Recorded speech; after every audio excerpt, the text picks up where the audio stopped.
Hey guys, welcome to the Gray State and this episode of the Rounds Up. I'm super happy to announce that today this episode has been brought to us by the number 3. That's the number of the day. 3. Wait, what? Anyways, today, in case you can't tell, today is going to be a day about threes. Whether you want to call it a triple play, a trilogy, a triple crown, a three-peat, geez, I don't know what other words, what other things can we call it? A triple. You guys, you come up with them. I don't know. But the reason why it's brought to us by the number 3 is because today is the 3rd installment of the Hornady Critical Defense Rifle line. And of course, with it being the number 3, it's going to be in .308 Winchester. That's right. You guys asked for it. It also satisfies my natural curiosity and my thirst for learning. And it brings a nice number 3 trilogy into this and rounds out the whole set. So that's what we're going to be doing today.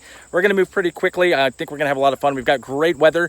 It's going to be hot today. I'm going to be shooting into some sun. It's crazy. It's October 9th, which oddly enough is 3 times 3 equals 9. So there's those 3s again.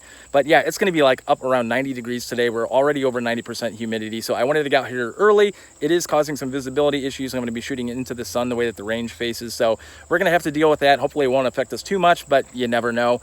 So then let's talk about today. So the game plan is going to be very similar to what I've done on the 223 Remington offerings. We're going to do a quick look at the round first before we actually start sending them. Then I'll give you a quick tour of the boomstick, and then we are going to do the actual shooting. It's going to be 10 rounds downrange chronograph so we can get a nice baseline piece of data as to what this round is actually doing, not out of the 24-inch barrel that Hornady states it comes out of, but out of an 18-inch barrel that I'm going to be shooting today.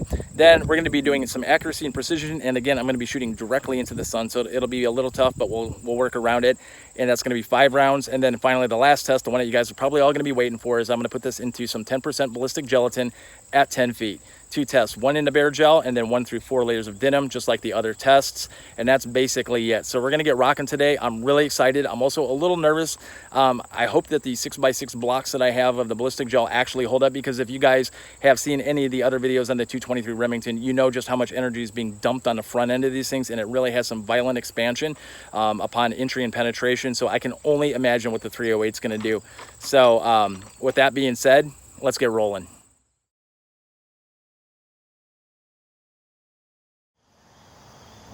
All right, first thing before we start going bang, let's take a look at the round. So as I mentioned in the intro today, we're going to be taking a look at the new for 2018 personal defense round from Hornady. It's their critical defense rifle in .308 Winchester, which interestingly for this round, unlike the 223 5.56 where Hornady opted for the lower pressure 223, in the .308 platform, they did go with the higher pressure .308 Winchester over the 7.62 by 51 NATO.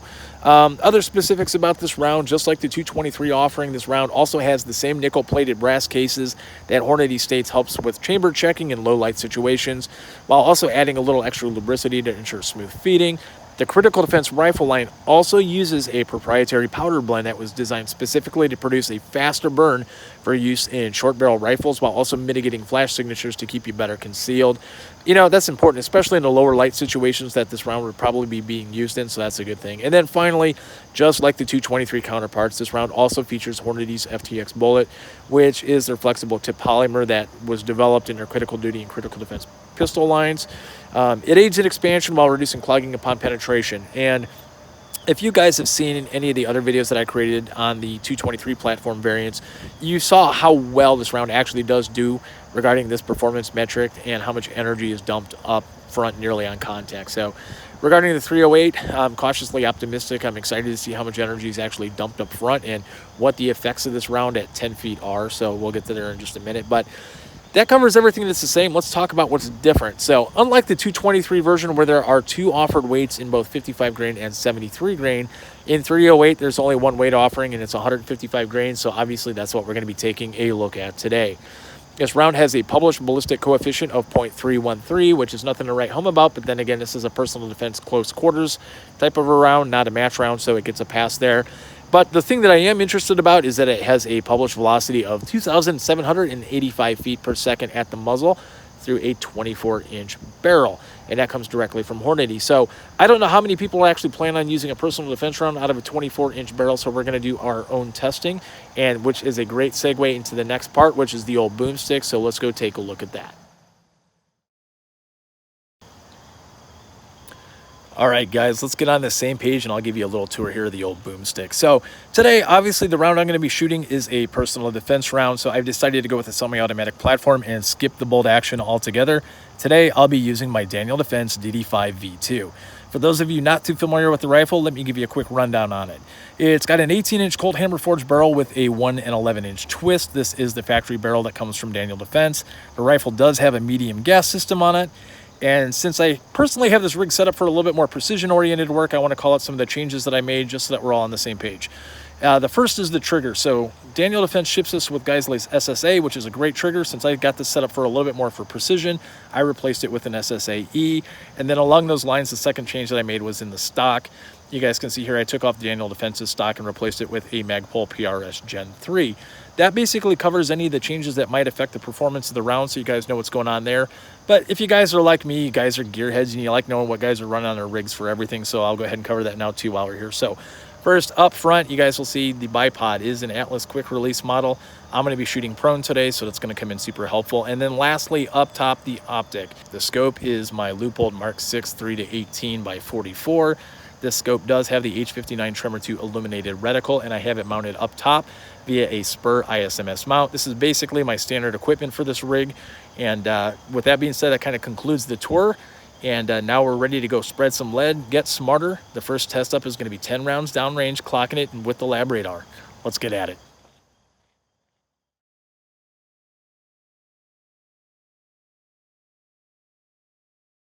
Okay guys, here we go. First test, it's got a published velocity of 2785 at the muzzle. I'm gonna put 10 rounds down range. We're gonna clock them here. Temps about 70 degrees, 94% humidity at about 900 feet. All right, here we go.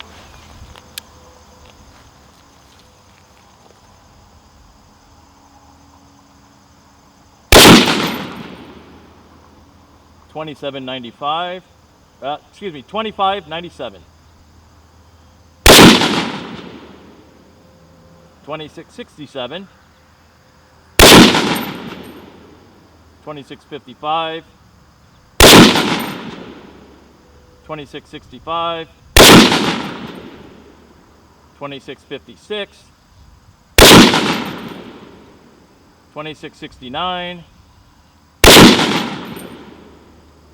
$26.67.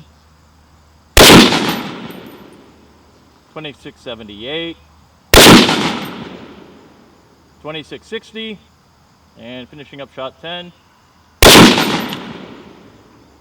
$26.61. All right. Okay, guys, just a quick recap. So the totals here, on average, that 10-shot string registered 2,657 feet per second on average, with a high of 26.78, a low of 25.97, an extreme spread of 81, and a standard deviation of 22.2.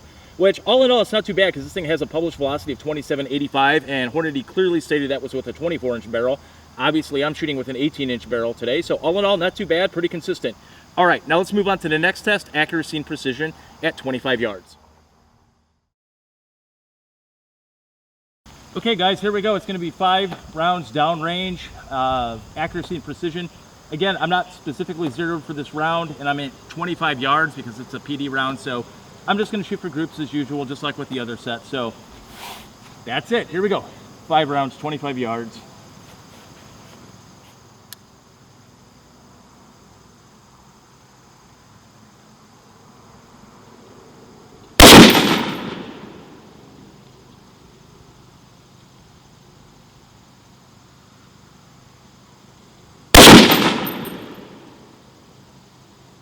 Really shooting into some sun here, though. It's making it a little difficult.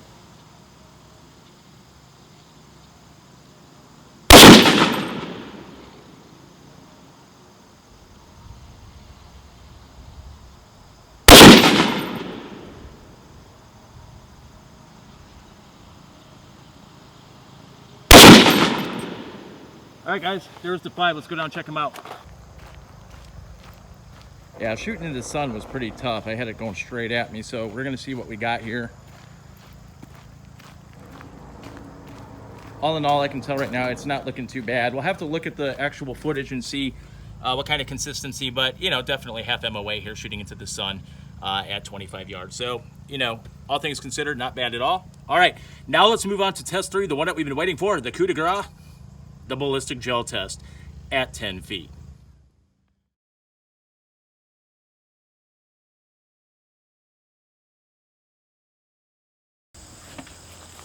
Okay guys, here we go. This is the moment we've all been waiting for, the grand finale. First shot's gonna be one shot in the bare gel at a distance of 10 feet. I can't believe I'm doing this. And then the second shot will be through denim. All right, here we go. Hopefully I can center this thing up because I got real concerns about the expansion on this round at 10 feet. But here we go.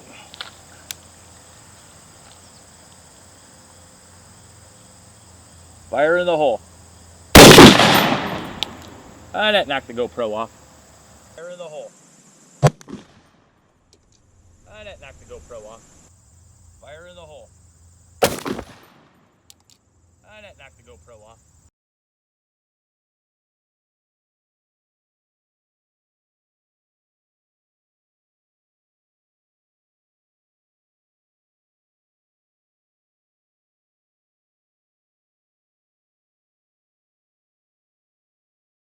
Okay guys, so as you can see here, it stopped it just over 16 inches. So this is a 16-inch block, and we've got penetration right here, barely into the second block at about 16, well, we'll call it 17 inches from what I'm seeing. All right, so that was pretty darn impressive. I still see the polymer tip, some massive cavitation in the temporary cavity, good wind track all the way through, flew straight. I had that thing pretty much centered up dead on. All right, so here's what we're gonna do. I'm gonna take this thing, we're gonna flip them around. I'm gonna shoot into this block now, but we're gonna do 4 layers of denim in front of it. Okay, here we go. Okay guys, here we go. 4 layers of denim. Got all the cameras rocking. Here we go, last one.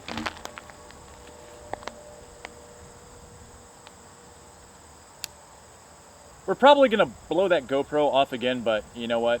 It's in the name of science, right? There we go. Fire in the hole. Yeah, GoPro down. And it's smoking out of the backside there. So I'm guessing we got a diesel flash again. Let's go down and check this thing out. Fire in the hole.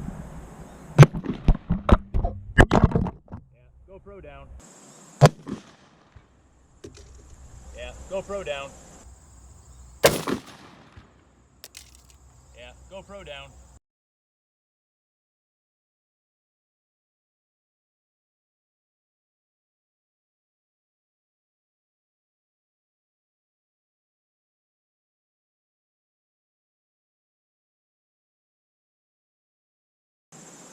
All right, guys, so that was the 4 layers of denim. Again, huge temporary cavity here. This is pretty darn amazing. Again, we went past the first 16 inches, but you know, not too bad, not too much. It looks like we're about, I'm gonna call it 2 inches. So we got about 18 inches of penetration, but all things considered, this is actually very good result with a 308 at 10 feet. Yeah, 10 feet. So, okay guys, just like the other videos, let me pack everything up. We'll take it back and I'll do a dissection on it. We'll do a quick review. I'll pull the fragments out, see what we got, and weigh the actual projectile that's left, the main projectile that expanded. But overall, the 308, wow. Contained everything within 6 inches. I'm really excited to see what the slow motion footage looks like. So let's get back. Noticed as I was actually packing stuff up and get ready to head back. So I had the blocks sitting on top of this old Daniel Defense cheap case that they give you, right? So this is what happened from the shock. And I don't know if this was the first one or the second one or a combination of the two, but the plastic is completely broken. And from what I can see at first glance is that none of that round really came out of the bottom. Now we'll have to go back and take a look at it again and see where if there's any shrapnel embedded down on the bottom. But this looks like it was purely energy dump that actually cracked this plastic, which is pretty freaking ridiculous. So, all right, I just wanted to show that. It was something interesting that I saw as I was breaking down.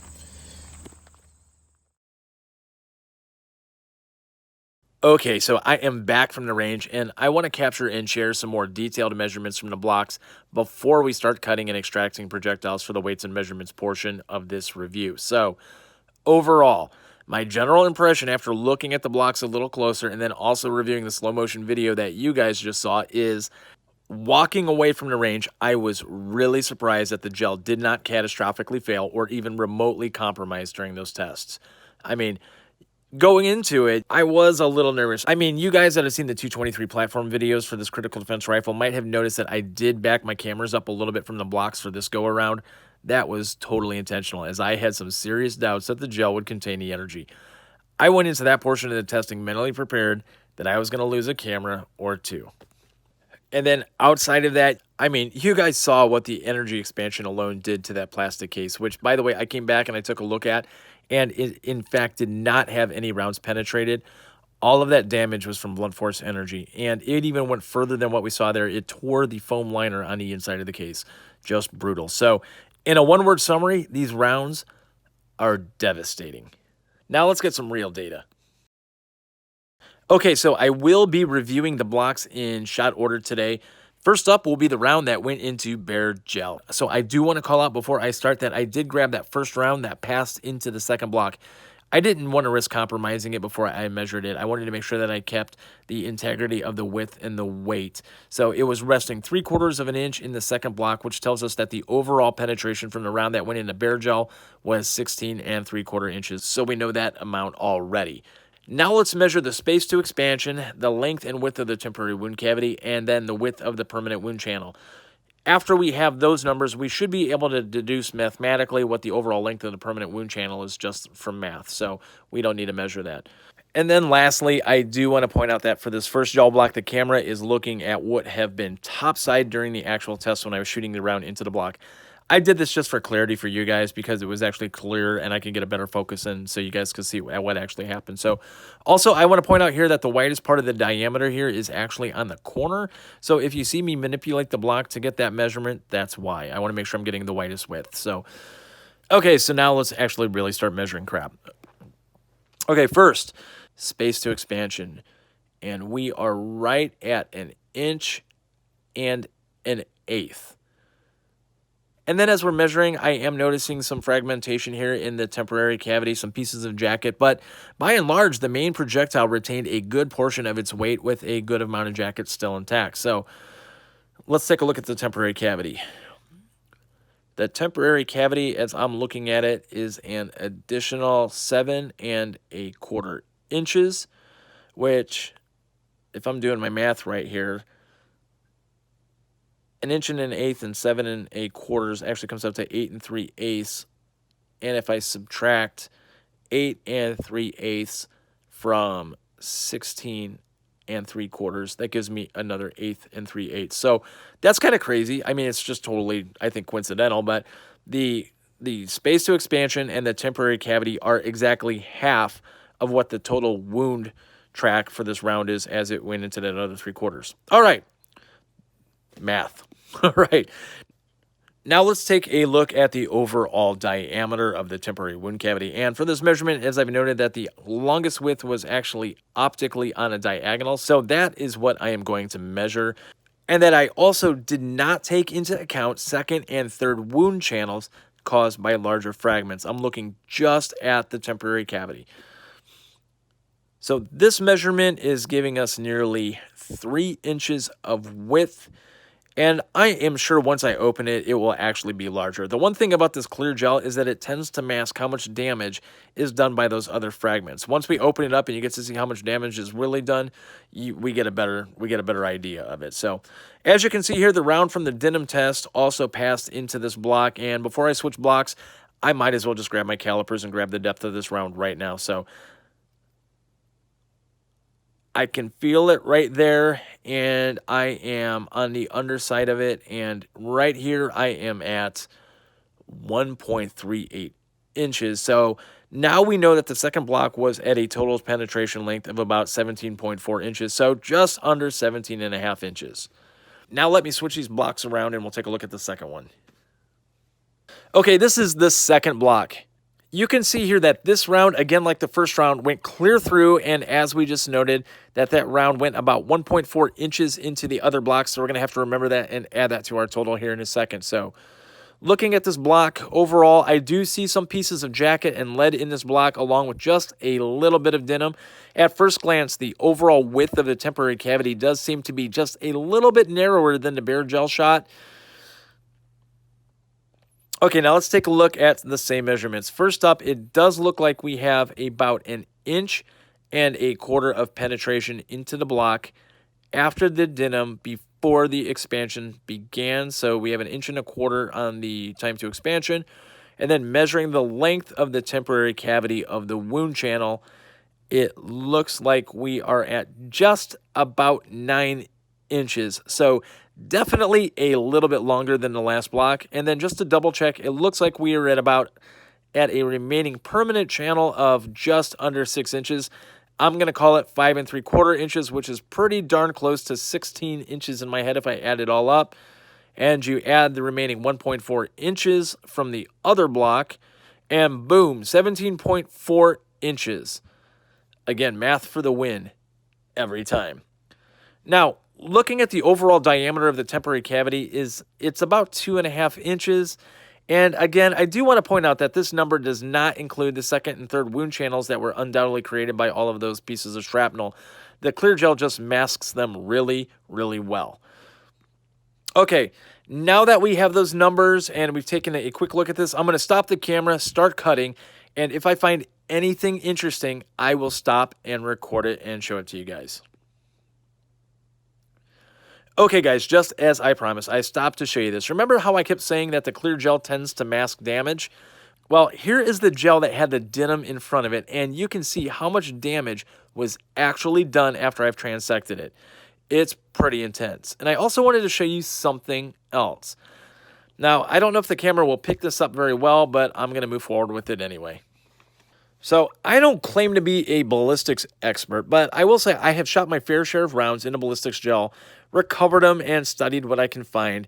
And with that being said, without a doubt, and I don't mean to be super dramatic here, but I have never seen any round due to gel what these rounds have done.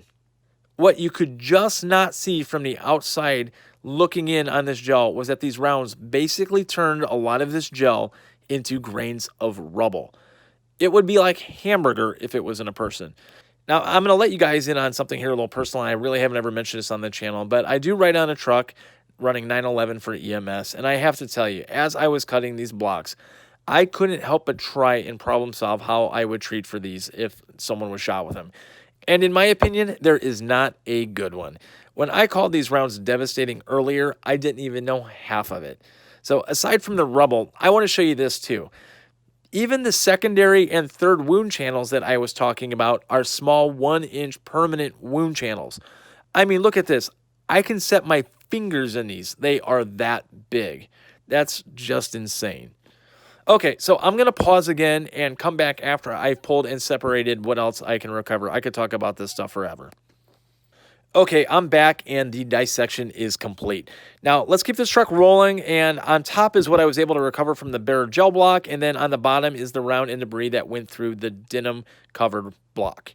Now, I don't know how well you can see this on camera, but with these rounds, I was really able to pick out some good-sized pieces of jacket and lead that not only dumped all of that energy, but also with the retained mass and size, really did a number on that gel in their own right. All right, let's weigh these things up. So first up is the round that went into bare gel. Okay, scale says we are at 101.2 grains. So that's over 2/3 retention, just very quickly. That's not too bad. Now, adding the shrapnel to the projectile gives us a total reclaimed weight of 142.78 grains. Again, not too shabby. I mean, these were 155 grain rounds that went into this thing at 10 feet. Looking at expansion, the maximum expansion reads 0.7 inches in diameter, or, if you want to think of it this way, it's over twice as wide. In metric, we are looking at an equivalent of 17.84 millimeters. Now, let's take a look at the round that went through denim. So, the main projectile, the scale says 96.26 grains. It's a little bit less than the first one that went into bare gel, but I can tell you straight up, after cutting these things up, there was a lot more internal damage caused by this round. There was more cutting, and it also appeared to be what was some tumbling as it went through later stages of its path. Now, adding the shrapnel and bits to this projectile, which are, in my opinion, even more noticeably larger than the last round, This gives us a total of 140.62 grains, a little bit less, but still very close to the 142.78 grains of the last round. Now let's take a look at the width of the projectile. And as you guys can see here, it definitely looks a little bit gnarlier. It did a lot of cutting as it went through. And it looks to be about 20.45 millimeters. So that's over 10% wider than the last round. Or if you want to think about it in caliber, it's going to be a .803 caliber. That's pretty nasty. It's very impressive. Okay, guys, I'm just going to keep this moving. And with that, we are concluded on this portion of the video. Let me clean up here, and then I'll give a quick wrap up with some final thoughts.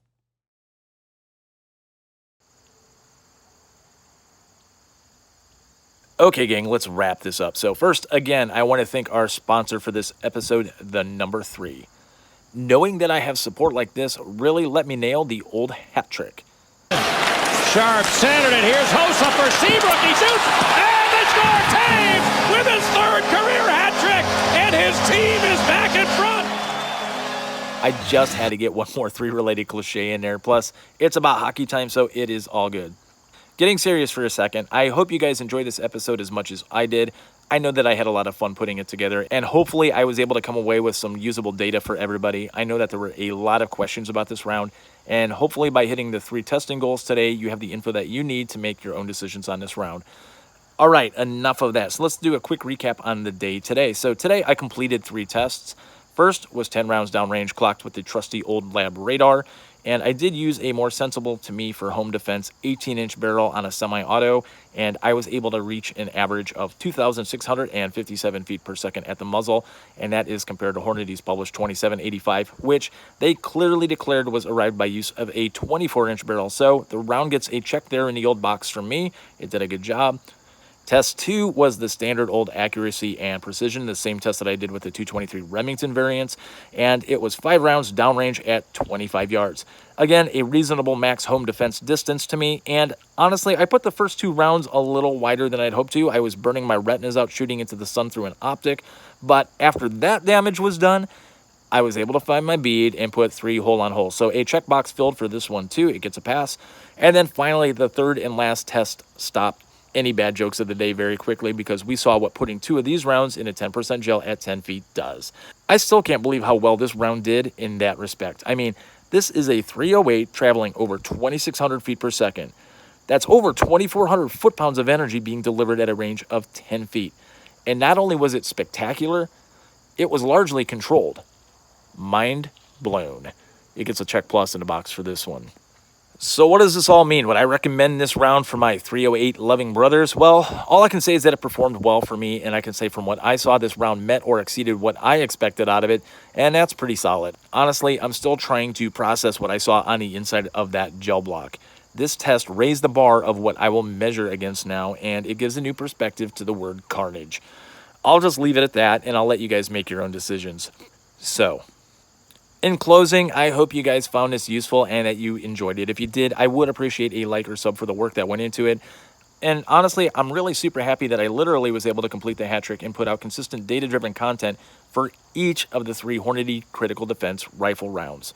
I don't think any other channel has put content on all 3 rounds out there into the depth that I was able to, so I hope you guys enjoy it. As you guys know, I don't do these videos for sponsors or ads. I do them for the shooting community and for the love of it. I do appreciate all of the comments, questions, and feedback that I get, and I do try to answer or acknowledge as much of it as I can. And with that, that's it. Until next time, stay safe.